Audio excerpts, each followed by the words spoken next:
good evening to all my lovely supporters and friends. Good evening to you all. Hoping na maganda yung weekend nyo guys. Ayan, flex ko lang.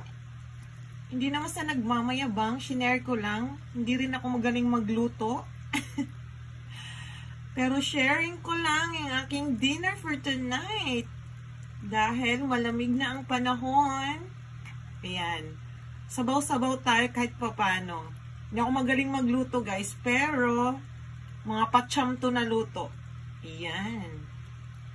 Diba? Na-miss ko yung kalabasa. Kaya yan. Favorite ko kasi yung kalabasa.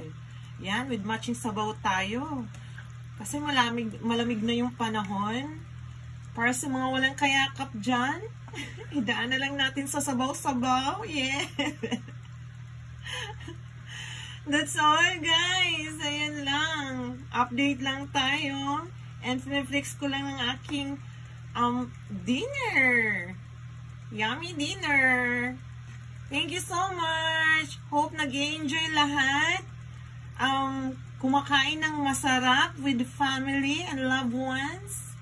And sana keep safe tayo lahat. God bless guys, and enjoy lang. And sana lahat ng mga friends at lahat ng mga tao nag-wear sila ng big smile tonight. And actually this weekend, actually hindi na weekend, the whole time na, every day. Ayan lang guys, dahil wala tayong ma-share na video for now, kasi hindi na tinatamad na ako halos na lumabas ng bahay. Ayan, kaya next ko na lang ang aking dinner na niluto. Mamaya guys, magpiprito naman ako ng manok or adobo, mag-adobo siguro ako ng chicken. So that's all guys. Thank you so much sa mga lahat ng manonood at manonood pa. Thank you so much guys. God bless you all. I love you all.